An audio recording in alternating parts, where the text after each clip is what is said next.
Boa noite, estamos ao vivo. Aqui é a jornalista Terezinha Tarcitano, assessora de imprensa do IARGS. Estamos aqui ao vivo para mais uma live hoje, pelo perfil do IARGS.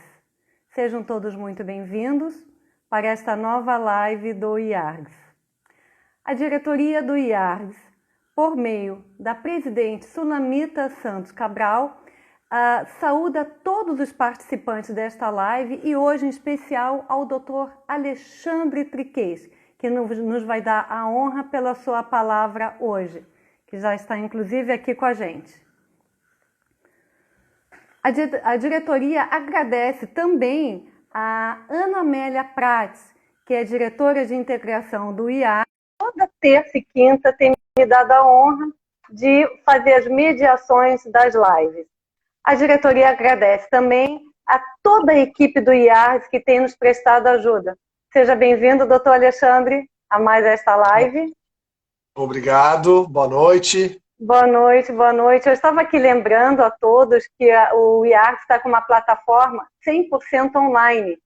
E eu quero até lembrar que tanto o site, como o blog, como as redes sociais e o canal do YouTube, eles estão sendo atualizados constantemente, agora com uma programação online super especial.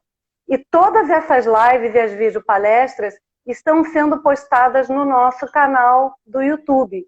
E para acessar, basta pesquisar Instituto dos Advogados do Rio Grande do Sul ou IARGS.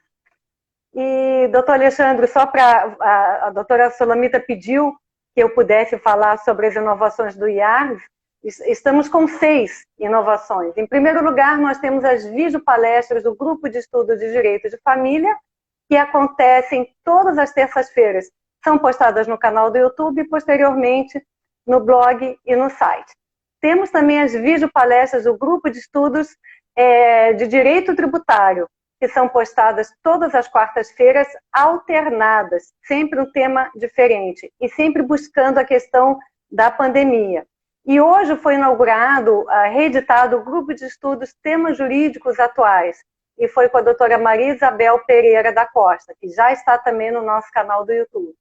Fora isso, toda terça-feira estamos publicando no blog e no site um artigo jurídico específico também, que aborda temas relacionados à pandemia.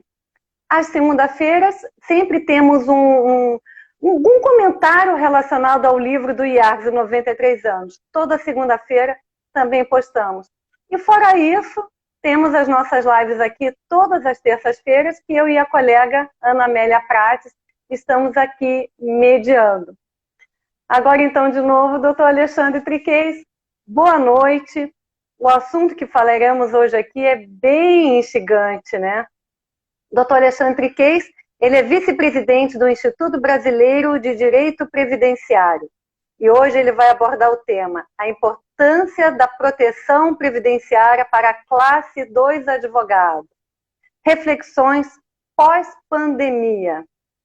Dr. Alexandre Triquez, ele é mestre em Direito Previdenciário pela PUC de São Paulo e associado do IARGS. Para vocês terem uma ideia, tópicos a serem abordados: a importância do desenvolvimento de uma cultura previdenciária na classe dos advogados, a necessidade de se conhecer os principais problemas sociais que acometem os advogados, e a importância da construção de um programa permanente de educação financeira e previdenciária. Doutor Alexandre, na sua opinião, qual a maior reflexão a respeito disso tudo, especialmente agora em tempos de pandemia?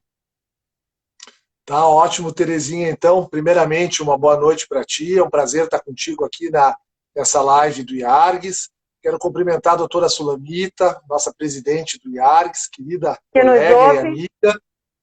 Que legal, agradeço da pessoa dela a oportunidade de estar falando sobre esse assunto, que é um assunto realmente bastante importante, né, no contexto atual. Eu escrevi um artigo nessa semana, no domingo, foi publicado no portal Conjur, sobre esse assunto, né, sobre a cultura da previdência na advocacia, porque desde que começou a pandemia e que nós todos nos vimos obrigados a ficar em casa, adequar os nossos escritórios, né, e com todas as restrições que a gente está vivendo e que ainda não tem, né, uma data para terminar, eu fiquei refletindo muito sobre aquilo que eu faço diariamente, que é trabalhar com previdência para os advogados, para as pessoas, né, não para os advogados, para as pessoas, em razão da necessidade da aposentadoria, da impossibilidade de trabalhar em razão de alguma doença, enfim, em razão dos problemas que normalmente acometem as pessoas e que elas venham a precisar da previdência. Por que eu lembrei muito dos advogados? Porque está se falando muito, no momento atual, dos trabalhadores informais. E às vezes nós não nos damos conta que, na verdade, o advogado ele é um trabalhador informal, né, em boa medida da classe, né, não são todos, tem muitos advogados, obviamente, que são empregados, estão protegidos pelo vínculo do emprego, existem alguns advogados que são empresários, né, e têm a sua empresa, muitos nessa condição, mas talvez a grande maioria, ou boa parte da classe de advogados, são trabalhadores informais, e do ponto de vista da atividade desses trabalhadores, não muda nada para qualquer outra classe de trabalhador informal, né? Eu vou fazer assim um exagero, uma da comparação, mas só para mostrar como realmente é relevante nós enxergarmos esse lado da advocacia. Não muda nada o trabalho do advogado para o vendedor ambulante do centro da cidade. Não muda nada o trabalho do advogado para o cidadão que vende comes e bebes na frente do estádio de futebol, depois durante um jogo, num campeonato do Internacional, do Grêmio. A vida Porque do advogado depende muito dos clientes, né? Claro, e do trabalho. Se nós não temos como trabalhar e não temos clientes, nós não recebemos os nossos valores e a gente se vê em situação de dificuldade.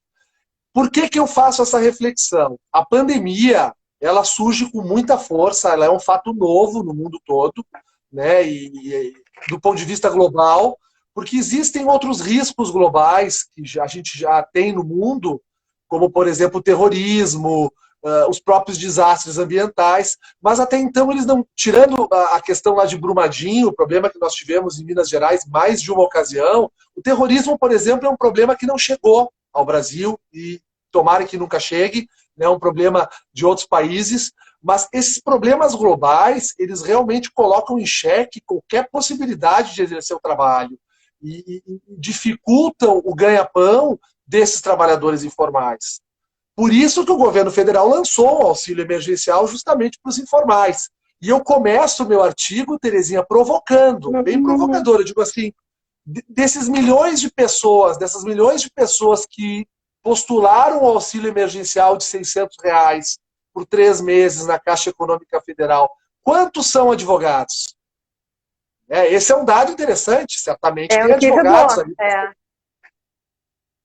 Com certeza. Então, a minha reflexão inicial é assim, a importância de nós aproveitarmos esse momento da pandemia para uma reflexão da classe como um todo, sobre a importância de termos um maior cuidado com a questão de ser previdente, né, de nos precavermos aos riscos que podem acontecer, que pode não ser uma pandemia, pode ser uma doença grave, pode ser a perda da visão, pode ser um acidente de carro que eu não consiga mais caminhar, né, ser previdente com relação a isso e, de certa forma, me organizar do ponto de vista previdenciário e financeiro para que, se isso acontecer, eu consiga ter uma manutenção da minha vida por um tempo razoável, sem correr riscos de realmente não me ver em situação de vulnerabilidade mesmo social, que é o que acaba acontecendo quando a gente não tem trabalho, né?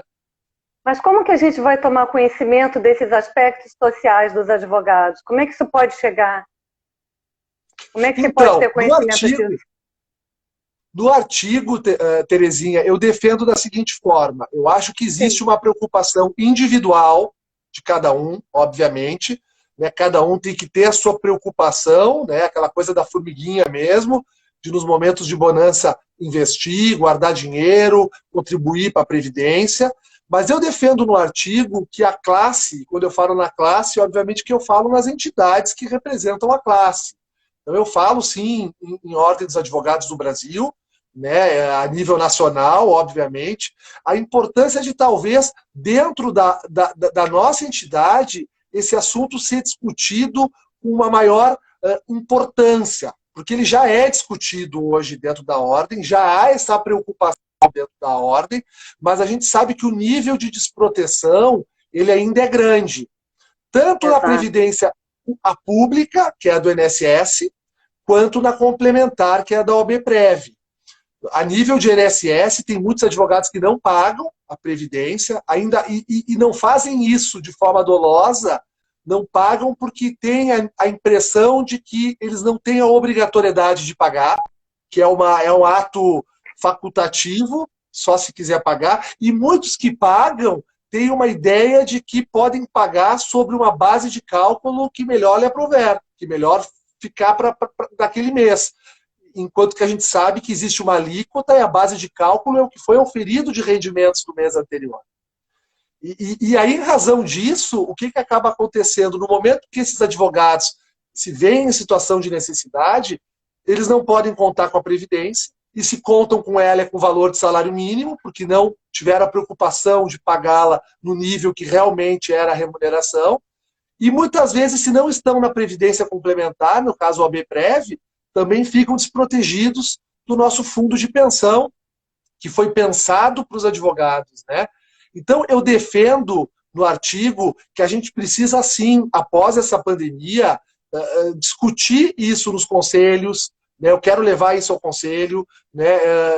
Isso precisa ser discutido dentro da Caixa de Assistência dos Advogados, no próprio IARGS, né? De que forma a entidade que representa os advogados pode, digamos assim, mergulhar mais os advogados nessa cultura de previdência, para que, caso aconteça outras situações como essa, ou situações individuais, o advogado possa estar devidamente protegido, né? É mais ou menos essa a ideia.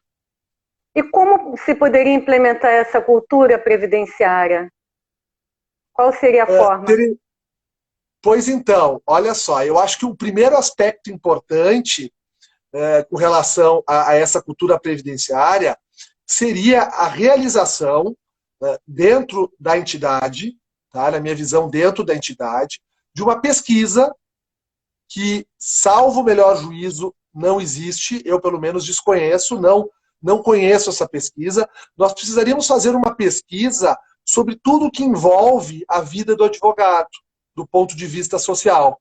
Eu chamo isso no artigo de um atlas social da advocacia.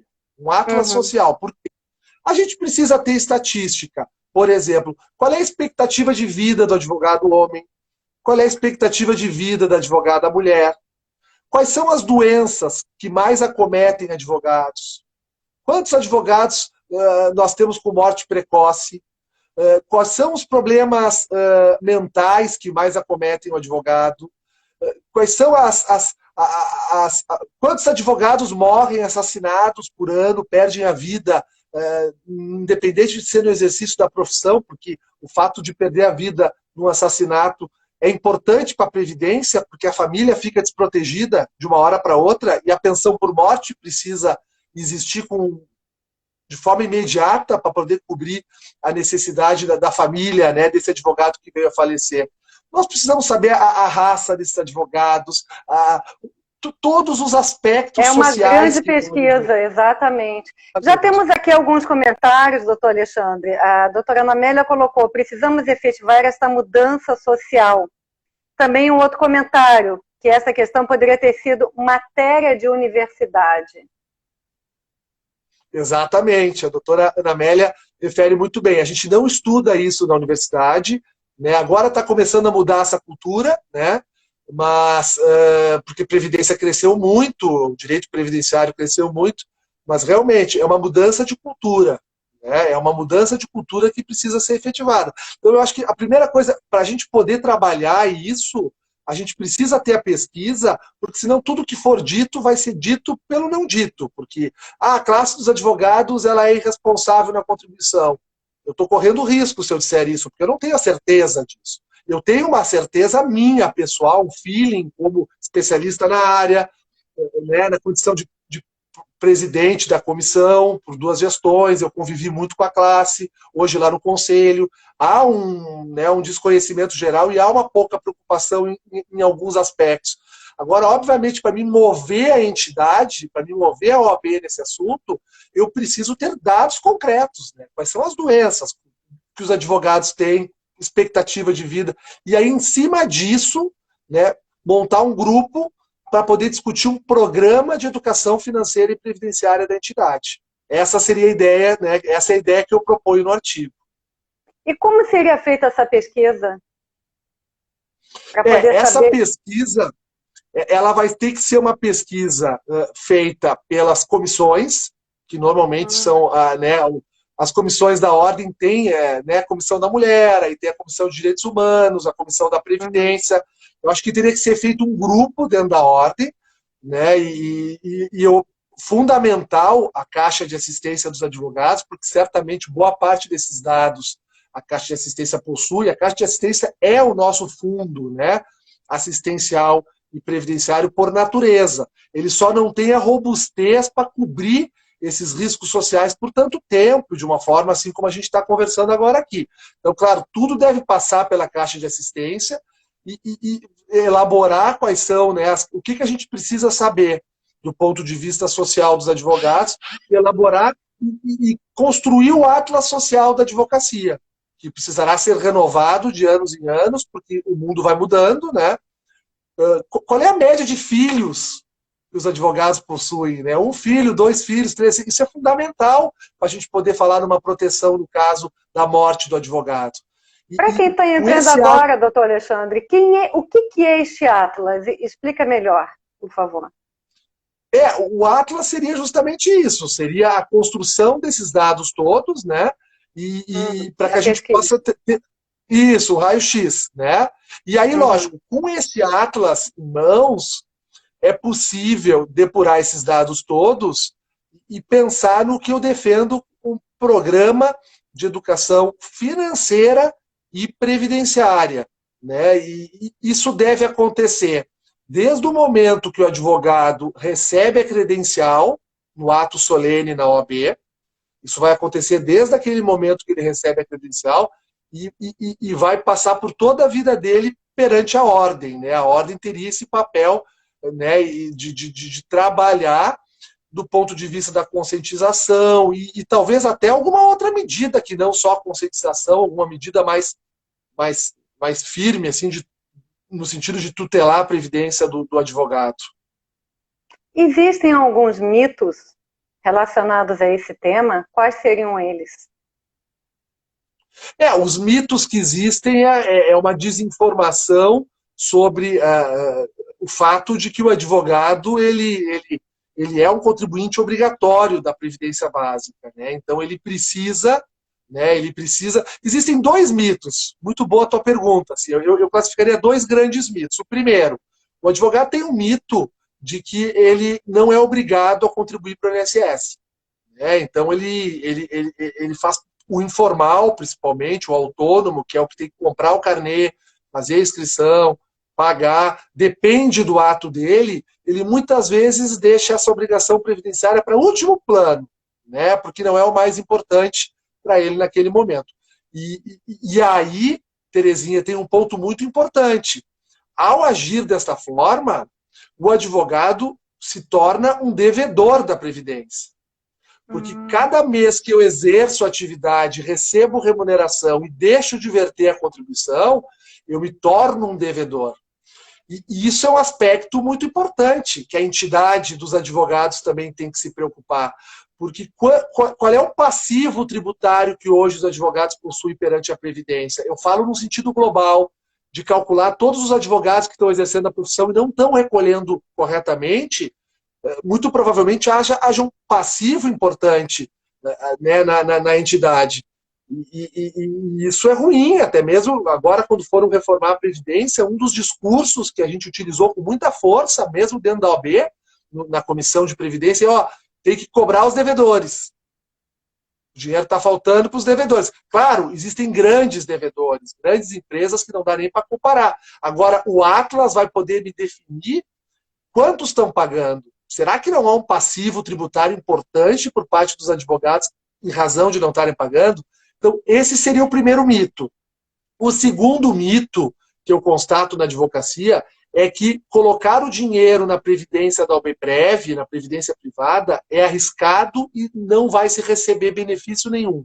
É perigoso. É melhor colocar o dinheiro no banco. É melhor colocar o dinheiro num investimento em outro local que não seja na OBPrev. E hoje nós temos um sistema de OBPrevs em todo o Brasil, né? Cada estado tem a sua, por isso que a gente chama de sistema, que está extremamente sério, seguro e robusto.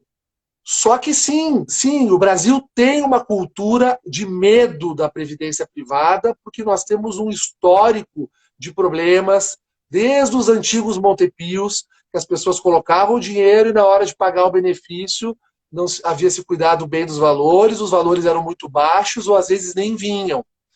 Aí a importância do programa de conscientizar que hoje vive-se um novo tempo e que a previdência complementar privada é uma realidade no mundo todo. Nós precisamos criar uma cultura de previdência privada dentro da OAB, porque a OABPrev só vai ser forte se todos vestirem a camiseta da entidade, porque ela foi feita para nós. Né? Então, esses são os dois mitos, na minha opinião, que a gente precisa quebrar. O advogado tem que pagar a previdência pública e o advogado não pode ter tanto receio de ingressar na previdência complementar dos advogados. Algum prazo, será que poderia existir algum prazo para tornar possível essa pesquisa, esse atlas, como o senhor diz? De que forma poderia se agilizar isso? E o Paulo Suliani ali, grande amigo, fala até a poupança Bamerindo se foi, né? E Paulo, grande abraço para ti.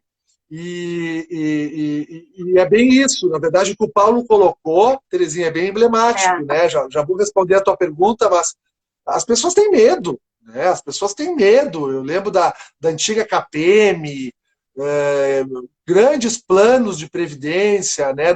Normalmente de servidores públicos complementares, e mesmo os nossos grandes xodós, né, que é a FUNCEF, a Petros e a Previ, que são os fundos de pensão das três maiores empresas, né, a Caixa Econômica, a Petrobras e o Banco do Brasil, também estão enfrentando problemas por interferências políticas realizadas nos fundos. Agora, na OBPrev, o trabalho tem sido muito bem feito e a gente precisa compartilhar isso.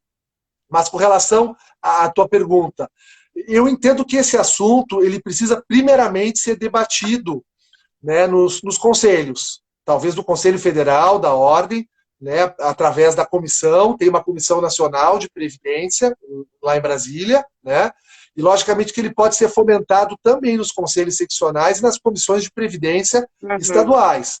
Né, e a partir do momento após ele ser debatido nos conselhos estaduais, nas comissões estaduais, a gente precisaria sim acredito eu, de uma aprovação ou de um apoio explícito da entidade a nível federal, assim, a não ser que se faça isso a nível regional, a nível estadual. Aí ficaria no âmbito da seccional.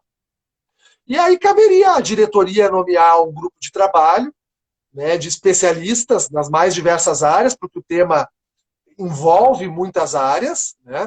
Elaborar um cronograma e eu vejo como um trabalho científico, como montar uma tese de doutorado. Assim, precisaria talvez um ano para a gente levantar todos os dados a respeito da família do advogado e esses aspectos sociais, estatísticos, né?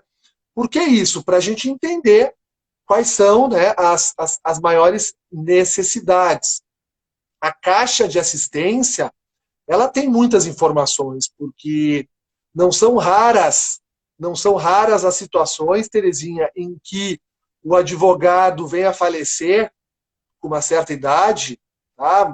Um advogado idoso vem a falecer, não são raras as situações em que a esposa não tem condições de arcar com os custos do enterro e do velório.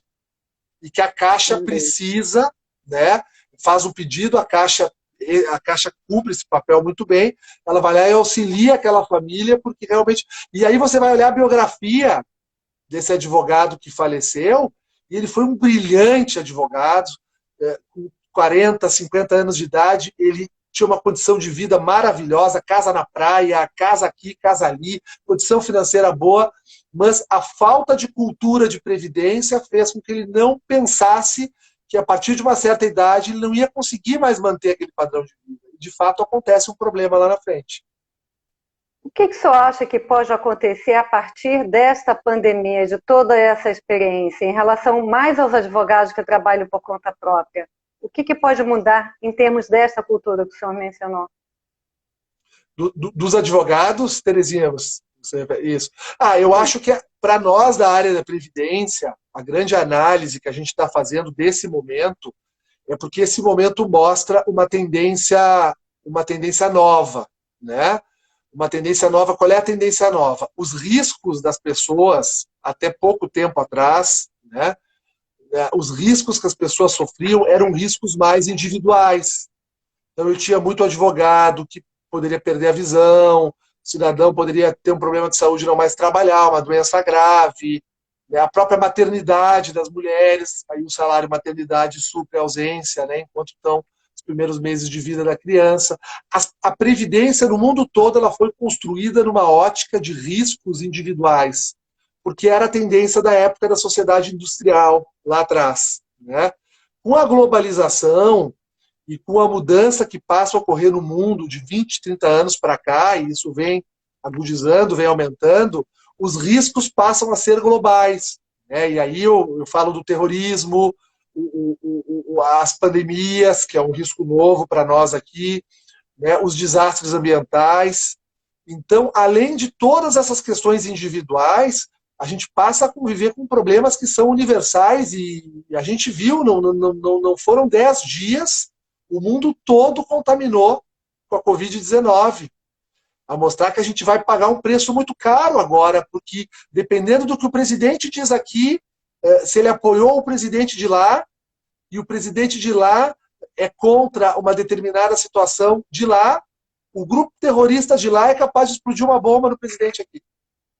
Porque fez uma vinculação, né, que é o terrorismo, né? Então, esses riscos são riscos novos, assim, que a gente vai ter que pensar. Mas, do ponto de vista da cultura de previdência, não muda muito, porque a incapacidade para o trabalho ela é a mesma, né? Tendo uma doença individual ou sendo um problema coletivo como que a gente está vivendo hoje, né?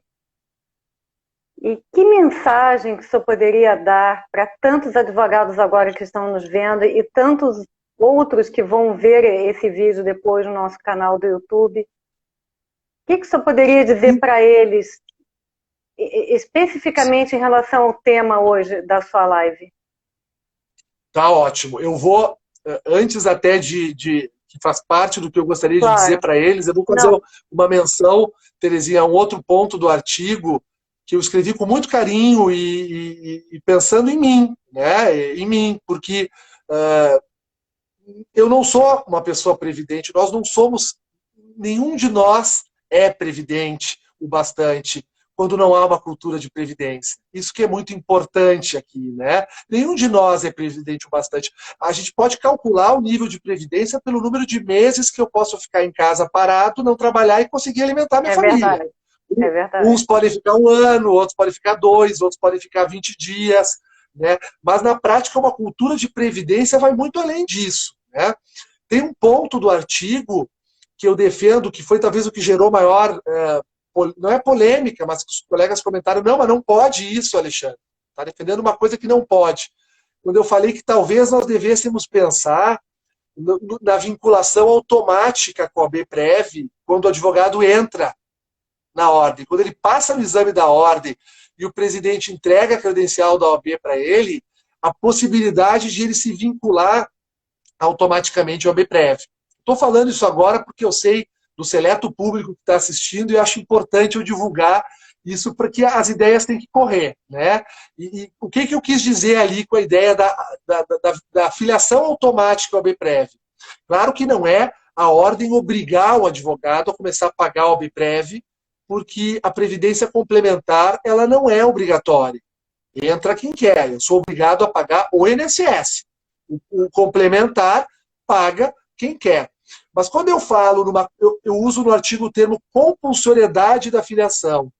é no sentido de, talvez, quando o advogado entrar na ordem, além de todo o cuidado que a ordem vai ter nesse programa, com a previdência oficial dele, orientando como Correto. contribuir, colocando uma equipe à disposição, como preencher o carnezinho, a alíquota, como paga, a ordem vai convidá-lo, vai fazer um convite o mais sedutor possível, digamos assim, para que ele passe a fazer parte do OABPREV. Talvez uma visita à sede do OABPREV, conhecer o conselho deliberativo, o conselho fiscal, ou talvez, por que não, né, pagar para ele algumas parcelas, dizer assim, olha, nós vamos fazer uma filiação sua automática e a ordem vai pagar os 6 primeiros meses ou os 12 primeiros meses da contribuição para o OABPREV para você. Depois do final desse nosso pagamento, você pode ir lá e postular o desligamento, se não gostar. Mas se você gostar, depois, a partir do 13º mês, o senhor continua pagando. A ordem quantifica isso no valor da anuidade, organiza isso, porque isso não é custo, né, Terezinha? Isso é investimento. Claro. É investimento. Isso não é um custo. A doutora Ângela está dizendo aqui, é verdade, infelizmente, isso acontece. Hoje já temos muitos colegas passando por dificuldades, quando o senhor se referiu até à questão de enterros, né? E a doutora Ana Amélia pergunta como planejar o pagamento da Previdência. Como se planejar? Depois tá, você complementa seu pensamento, isso, depois o senhor pode responder. Isso. Tranquilo. Não, então, com relação a esse pensamento, era isso. Quando eu falo a doutora Simone, querida colega, está nos acompanhando também, e perfeito, a vinculação automática que ela coloca ali no comentário, é isso. Claro que eu não me refiro necessariamente a essa vinculação automática que foi proposta e que acho que até acontece, né, no FUNPRESP, na Previdência dos Servidores. É um debate que a Previc, que é o órgão que cuida da Previdência Complementar, estabeleceu lá. Aqui poderia até ser, se houver clima para uma filiação automática, né? Claro, sempre podendo o participante cancelar. Mas eu acho que aqui, mais do que isso, seria o instituidor, que é a OAB, né? Porque o instituidor, que é a OAB, ele criar uma condição facilitada para o participante, que é o advogado, para que ele já ingresse desde o início e sinta as vantagens que é ter uma previdência privada. Eu, por exemplo, tenho um plano na OABPREV, e pelo meu perfil, eu pago mais pelo risco da invalidez e da morte do que da aposentadoria, porque eu me preocupo muito mais dentro do meu contexto, isso conversando com os especialistas lá da OABPREV, eu me preocupo muito mais com uma impossibilidade de invalidez de uma hora para outra e eu não ter condições de me manter. Então eu pago uma contribuição que me garante um auxílio-doença de R$15 mil por 10 anos. E é um valor de R$150 que eu pago por mês, R$200 por mês. Então, numa situação de eu sofrer um acidente de carro, ficar inválido, a gente sabe que nas primeiras semanas todo mundo vem ajudar, visita, vamos lá, depois todo mundo vai embora, porque a vida continua, né? Eu sei que eu posso contar com a OABPREV com um valor de auxílio-doença nesse patamar que eu comentei, por 10 anos, R$15 mil por 10 anos, que vai ajudar a reorganizar a minha vida no caso de uma fatalidade que pode acontecer, acontece diariamente, pode acontecer com qualquer um de nós. Né? Ninguém está livre. Isso. Respondendo à pergunta da doutora Ana Amélia, né? O planejamento da aposentadoria é possível ser feito tanto no regime geral quanto na previdência privada. Né? Hoje, mais do que nunca, com a reforma que foi feita o ano passado no regime geral, a possibilidade de planejar a aposentadoria aumentou muito. Então, é um trabalho complexo, né? Se a pessoa não é da área, o ideal é buscar um profissional da área para auxiliar, isso no INSS, e no caso da OABPREV, buscar a equipe da OABPREV. As meninas lá na OABPREV são muito preparadas, elas orientam bem, né, da melhor forma de planejar. Me disseram isso quando eu fui buscar a OABPREV. Ó, doutor, se o senhor não está tão preocupado agora na aposentadoria mais lá na frente, reduz o valor e pega mais pesado agora numa proteção para invalidez e morte, que me parece que são 2 riscos que talvez me deixariam com uma dor de barriga maior. Né? Isso foi um planejamento que eu fiz. Né? Eu sei que a partir do momento que a minha idade for avançando, eu chegar no momento que eu de eventualmente querer parar, e talvez eu vá contribuir com mais força para a aposentadoria programada, né? Que seria a aposentadoria por tempo de contribuição, digamos assim, né? Não é assim que a gente chama na OABPREV. Então, o ideal é buscar um profissional, ou no caso da OABPREV, buscar a própria entidade. E nesse sentido, então, doutor Alexandre, que conselho que o senhor poderia dar para os advogados que estão lhe ouvindo? Perfeito. Conselho. Primeiro, preocupem-se com o dia de amanhã. Isso é muito importante. Eu, enquanto advogado previdenciarista, recebo todos os dias no escritório pessoas dos mais diversos estratos sociais, ricos, classe média, classe alta, e eu vejo que é algo comum nessas pessoas, né, lamentarem por não terem se preocupados quando jovens para a Previdência.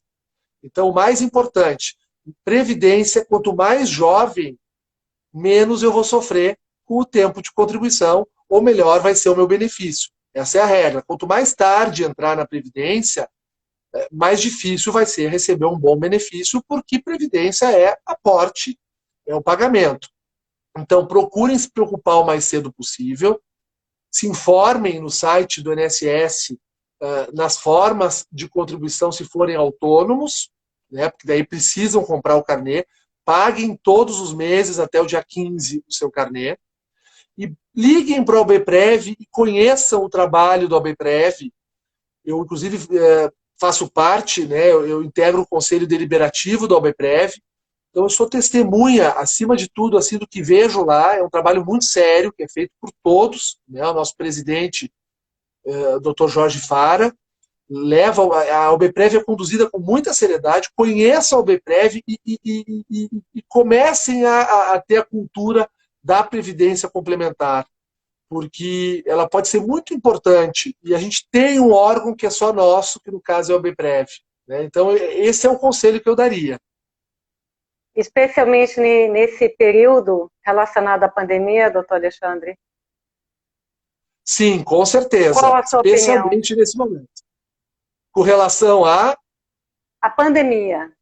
Porque agora a gente não sabe até quando que vai, né? Até quando que vai durar esse período. Estamos completamente sem saber, e muitos advogados não estão podendo atender presencialmente, não é isso?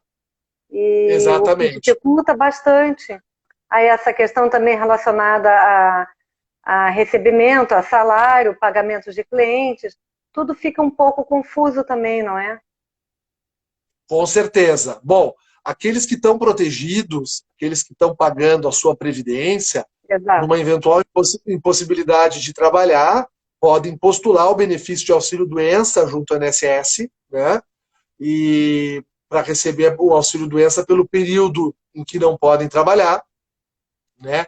No âmbito da OABPREV, não há uma prestação específica para esse momento, salvo no caso de uma doença, né? Aí é possível, se o colega estiver contribuindo com a proteção por doença, é possível que ele peça o seguro-doença, né? O auxílio-doença da OABPREV.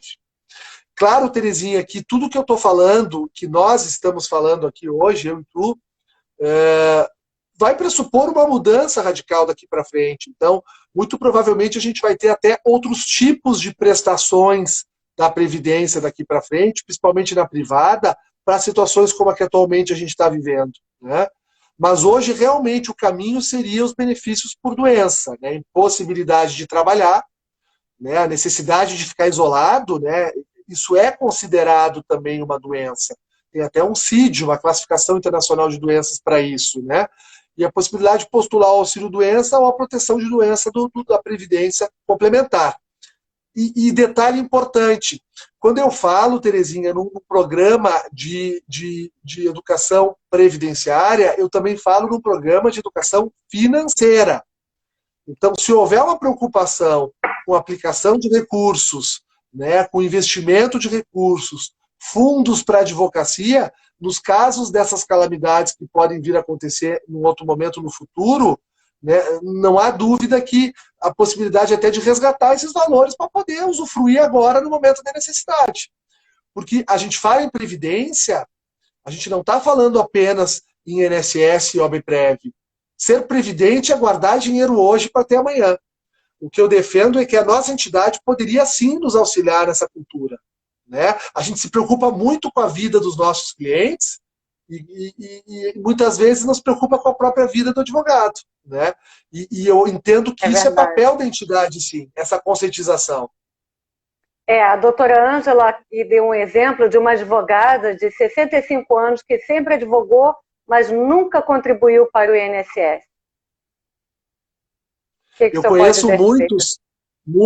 muitos, já tive muitos clientes nessa condição, muitos advogados eu recebi lá no escritório, muitos mesmo, em que a gente precisou postular o benefício assistencial, que é aquele benefício de renda mínima, de salário mínimo, que é pago, né, de janeiro a dezembro, não se paga o 13º salário, é pago pela assistência, em que a pessoa tem que comprovar ter uma renda per capita menor do que 1/4 do salário mínimo. Então são advogados que estão completamente no risco social implementado, eles não têm dinheiro para comer, né, dinheiro para alimentação. Como é que sobrevivem? Ajuda de vizinho, ajuda de amigos, de colegas, às vezes ajuda de um familiar, mas, Terezinha, são muitos, né? O caso que a Ângela traz, assim, tem muitos colegas nessa condição, e eu faço questão de falar isso no artigo, que seria interessante, nesse atlas social, que a gente pudesse trabalhar biografias. Por que eu digo isso? Porque a gente, dentro desse programa de educação previdenciária, tem que ser mostrado para os advogados que esse cidadão que está lá postulando agora um benefício para poder se alimentar, tamanha condição de dificuldade que ele está enfrentando, demonstrar que ele era um brilhante professor universitário com 40 anos, ele era um brilhante advogado, foi conselheiro da ordem, foi presidente de comissão, fez e desfez, escrevia artigos em todos os jornais, formava opinião, era um homem influente e tal. Teve um brilhantismo na profissão, mas que isso não é garantia de segurança lá na frente.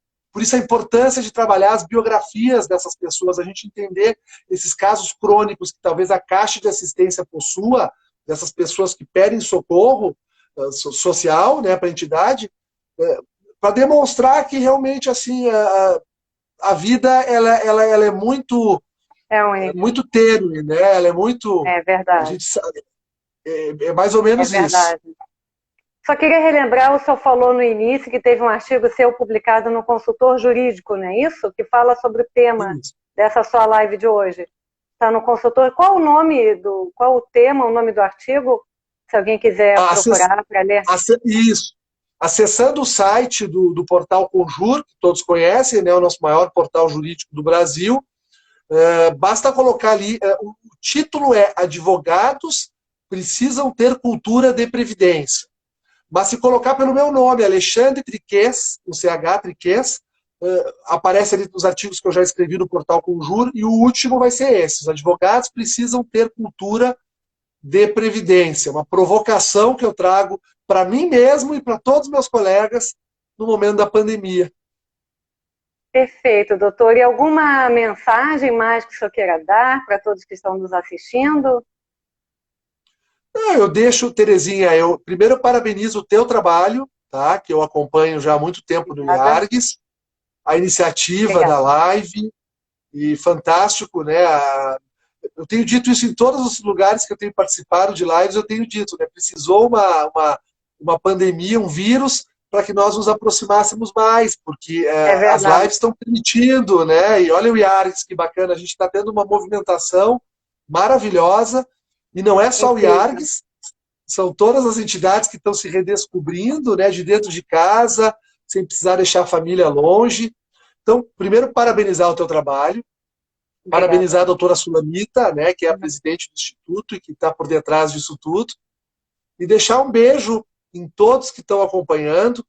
Eu estou acompanhando os comentários embaixo e me sinto muito feliz assim de ter amigos tão especiais no IARGS. E eu me orgulho muito de fazer parte do IARGS, né? E o meu padrinho, o Dr. Nelson Feinstein-Seifer, foi a pessoa que me indicou na época, e eu me orgulho muito de fazer parte de um instituto tão seleto como é o IARGS, né? E com pessoas assim tão brilhantes.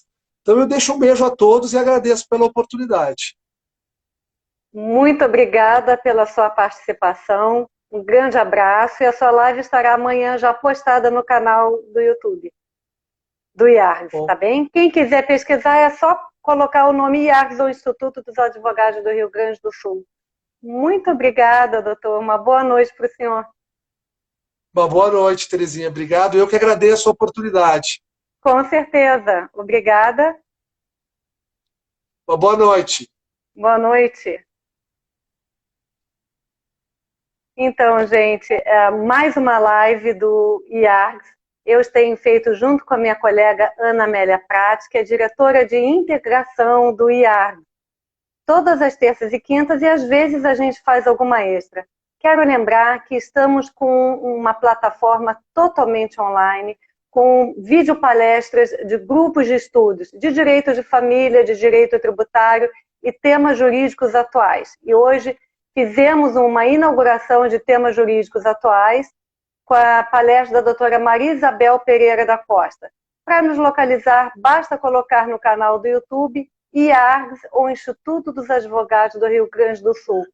Lembre que na próxima terça-feira, dia 19 de maio, quem vai estar aqui participando da live com a colega Ana Amélia Prates vai ser a presidente do IARGS, a doutora Sulamita Santos Cabral. Ela vai participar falando sobre o Dia de Santo Ivo, padroeiro dos advogados, e vai falar bastante sobre essa nova plataforma online do IARGS. Tá certo, gente? Muito obrigada e até terça-feira que vem. Uma boa noite a todos.